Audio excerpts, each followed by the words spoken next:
என்னம்மா டீ கடையில் யாரையுமே காணும். ஓட்டிக்கிட்டு இருக்க, ஒரு டீ போட்டு கொடுமா. ஆமாங்க ஐயா, ஓட்டிக்கிட்டு தான் இருக்கேன். ஈக்கு தெரியுது என் கடையோட டீ ருசி. ஆனால் இத்தனை வருஷமா வர உங்களுக்கு தெரியல. அது ஓசியா உட்காந்து குடிச்சிட்டு போகிறது வருத்தம் செய்யும். நான் காசு கொடுத்து குடிக்கிறது.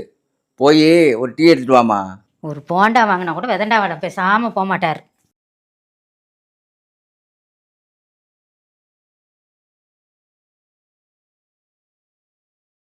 இந்தம்மா. என்னையா காலங்காத்தால 10 ரூபாய்க்கு 20 ரூபா கொடுக்குறிய? இதே வியாபாரம். மீதி சில்லறைக்கு நான் எங்கே போவேன்? சரிம்மா, நாளைக்கு வாங்கிக்கலான்னா நீ மறந்துடுவியே. சரி, அப்படின்னா இன்னொரு டீ தரவா? அப்போ கூட பார்த்தியா?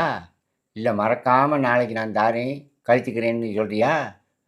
எப்படியும் வியாபாரம் பண்ணி போடணும்னு இப்போ ஒரு டீ தரவான்னு கேட்குறேன். ஆக உனக்கிட்ட இருந்து பணம் வாங்க முடியாது. ஒரு டீ எடுத்துக்கிட்டோம். அப்போ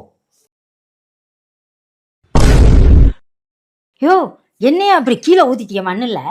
உனக்கிட்ட ஏன் காசு இருந்து ஒன்றும் இல்லாமல் போகிறதுக்கு பூமாதேவியாவது குடிக்கட்டும், அதான் ஊற்றிட்டேன். இருக்கட்டும், வச்சுக்கிறேன்.